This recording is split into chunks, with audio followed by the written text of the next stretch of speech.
론다와 루시는 라스베가스에 도착해서 조이의 할머니가 사는 집으로 향했어요.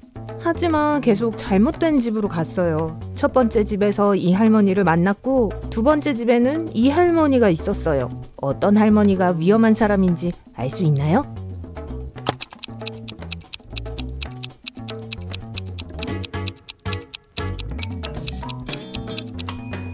두 번째 할머니는 뭔가를 꾸미고 있는 반면 첫 번째 할머니는 할로윈 파티를 준비하고 있어요.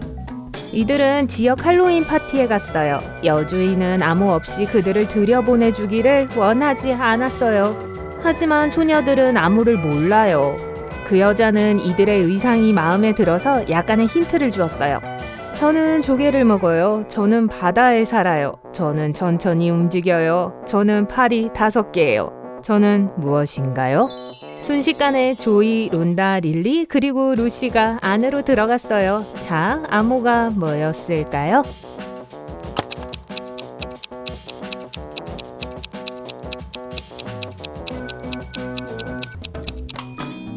불가사리예요.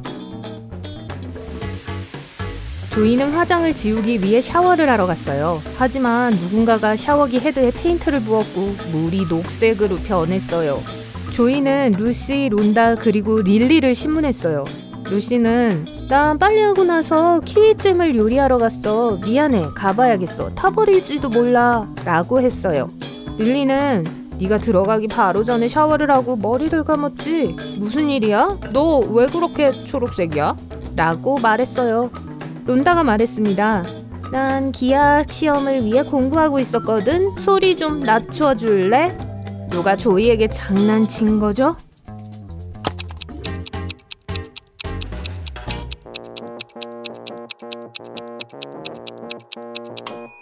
릴리가 방금 머리를 감았다고 했어요. 하지만 말라있고 따은 머리를 하고 있어요. 게다가 그녀는 목욕 가운 속에 드레스를 입고 있어요. 꽤 수상한 차림이네요. 릴리는 남아서 조이를 돌보기로 했어요. 그러는 동안 론다는 루시에게 이모인 베라를 방문하자고 제안했어요. 그녀는 다양한 물약을 가지고 마술 가게를 운영하고 있어요. 베라는 조이에게 일어난 일에 대해 들었을 때 좋아, 난 힐링 음료를 만들기 위해 3가지 재료가 필요해. 여기 첫 번째 거야. 이걸로 말하자면 빨간색이 보이면 가다가 녹색에서 멈추지 라고 했어요. 여러분은 이 재료를 추측할 수 있나요?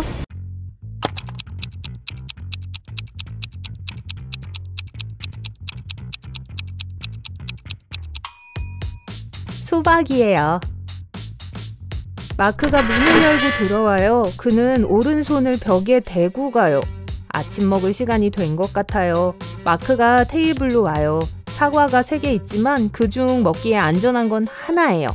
나머지 2개는 독이 있어요. 안타깝게도 마크는 아침을 거를 수 없어요. 어떤 사과를 먹어야 할까요?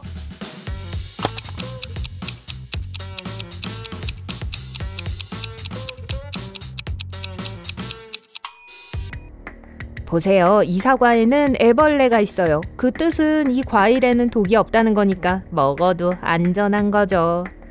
얼마 후 마크는 크고 오래된 성을 우연히 발견해요. 들어가서 무슨 일이 일어나고 있는지 봐야 해요. 문에 다가가지만 잠겨 있네요. 암호가 필요해요. 여기 1년의 숫자들이 있어요. 여기에 4자리 숫자를 더 추가해야 해요. 여러분은 어떤 숫자일지 알 수 있나요?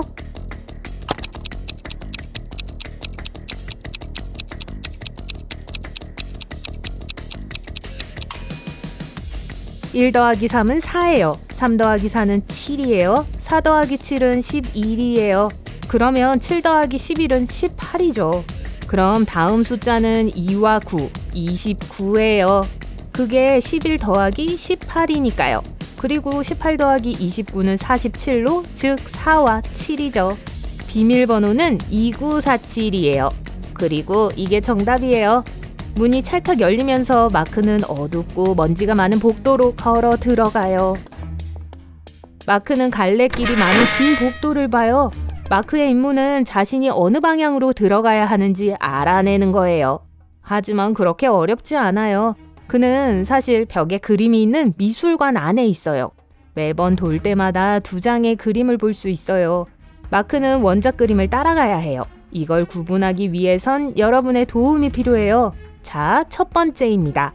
어느 게 원작이죠?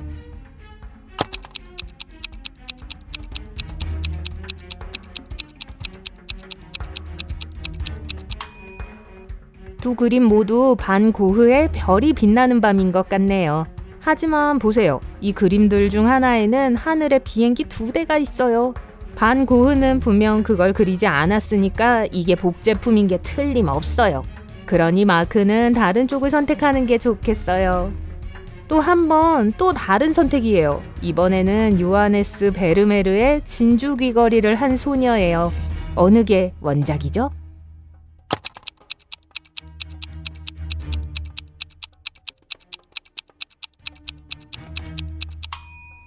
진짜 명작에 나오는 여자가 코에 피어싱을 하지는 않은 것 같은데요. 그래서 오른쪽 그림이 가짜고 마크는 왼쪽으로 돌아야 해요.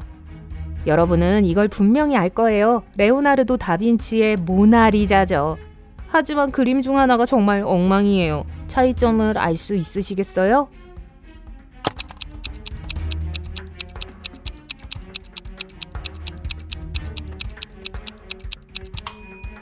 보세요. 오른쪽 그림에서 여자 등 뒤에 있는 도로에 차가 있는 게 보일 거예요.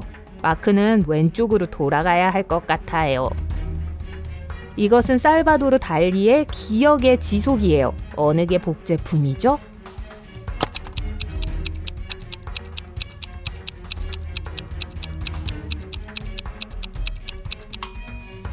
왼쪽에 있는 거요. 녹은 현대 스마트폰은 거기에 어울리지 않는 것 같아요. 오른쪽으로 돌아요.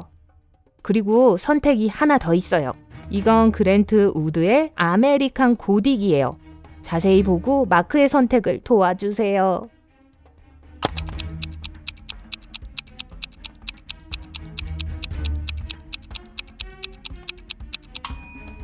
오른쪽 그림 속 남자는 손가락 마디에 문신을 하고 있는데 이게 가짜예요. 그래서 마크는 왼쪽으로 돌아야 해요. 세 친구는 서로 멀지 않은 곳에 살았고 함께 커피를 마시기 위해 종종 만났어요. 그들의 이름은 블루씨, 레드씨, 화이트씨였어요.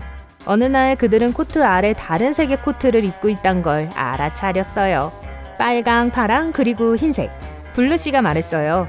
안녕하세요, 화이트씨. 우리 모두 실제 이름과 다른 색을 입고 있다는 걸 눈치챘나요? 하얀 셔츠를 입은 남자가 대답했어요. 와, 맞네요.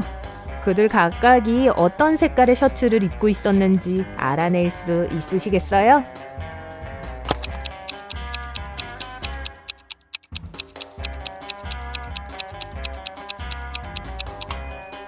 블루씨는 흰색 또는 빨간색만 입을 수 있어요. 하지만 우리는 이미 다른 사람이 흰 셔츠를 입고 있다는 걸 알게 되었잖아요. 그건 블루씨는 빨간색 셔츠만 입을 수 있다는 걸 의미하죠. 그리고 화이트씨는 파란색 또는 빨간색 셔츠만 입을 수 있어요. 근데 빨간 셔츠는 이미 밝혀졌죠. 그러니 화이트씨는 파란 셔츠를 입고 있어요. 그럼 레드씨는 흰 셔츠를 입고 있겠네요. 제시카, 메리, 올리비아 세 여자는 쇼핑을 하러 갔어요. 2명은 임신했고 1명은 수박을 훔치려 하고 있어요. 여러분은 누가 수박을 숨기고 있는지 알 수 있나요?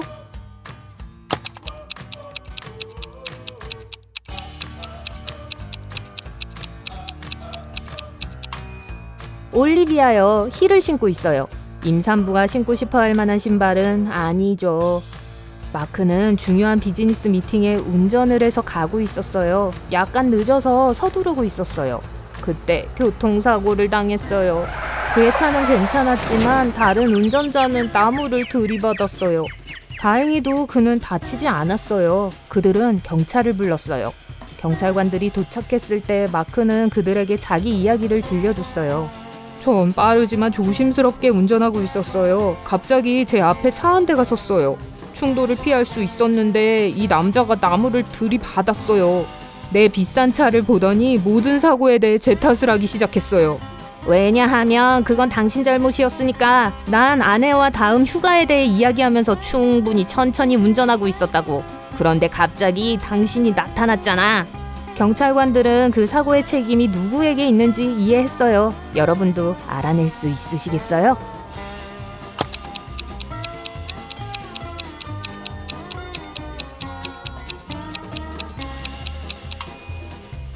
다른 운전자요. 차에 혼자 있었어요. 그 뜻은 아내와 통화 중이었단 뜻인데 그건 불법이죠. 아주 나빠요. 저스틴은 고대 피라미드를 탐험한 고고학자였어요. 한 번은 뭔가가 잘못되어서 지하 깊은 작은 방에 갇히게 됐어요. 저스틴은 좁은 통로를 통해 방으로 들어갔는데 그 통로는 거의 바로 암석 슬라이드에 의해 막혔어요. 다른 문은 하나뿐이었고 잠겨 있었어요. 그것을 열기 위해선 수수께끼를 풀고 올바른 4자리 코드를 입력해야 했어요. A, G, F, H, V, Z, J, T. 저스틴은 어떤 숫자를 입력해야 할까요?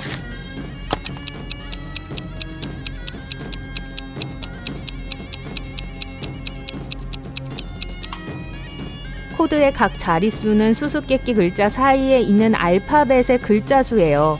그래서 코드는 5139예요. 스티브는 차를 몰고 일하러 가는데 중요한 서류들이 있는 폴더를 집에 두고 왔다는 걸 깨달았어요. 집에 들어갔을 때는 오전 9시였어요. 같은 순간 그는 유리가 깨지는 소리를 들었고 한 남자가 뒷문으로 나가 빨간 차로 달려가는 걸 봤어요. 스티브는 번호판 숫자를 몇 개만 볼 수 있었어요. 그는 경찰에 전화를 걸어 일어난 모든 일을 말했어요. 그들은 시간을 낭비하지 않고 그 남자를 찾으러 갔어요. 10분 동안 수색한 후 카페 근처에서 비슷하게 생긴 차를 발견했어요. 그곳에 들어갔을 때 그곳에는 오직 한 명의 손님만 있었어요. 경찰관 중 한 명이 그에게 다가갔어요. 저거 당신 차예요? 20분 전에는 어디 계셨죠? 손님이 대답했어요. 네, 제 차 맞아요. 하지만 전 1시간 넘게 여기 앉아 있었는데요. 경찰관은 즉시 그를 체포했어요. 왜죠?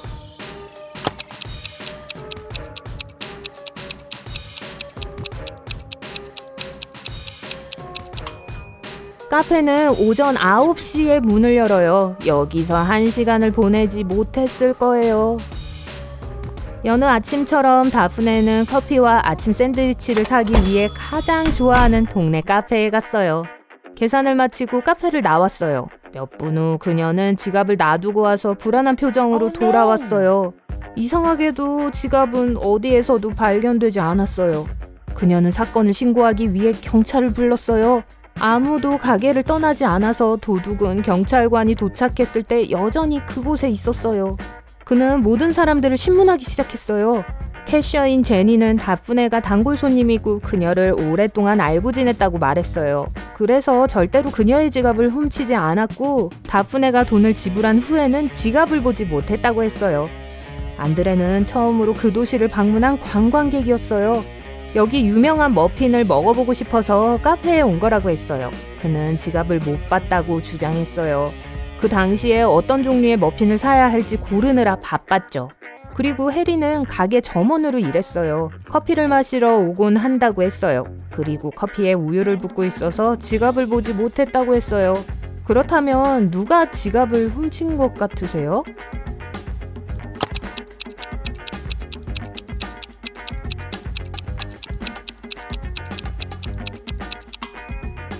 가게 점원인 해리요. 아니면 해롤드라고 해야 할까요?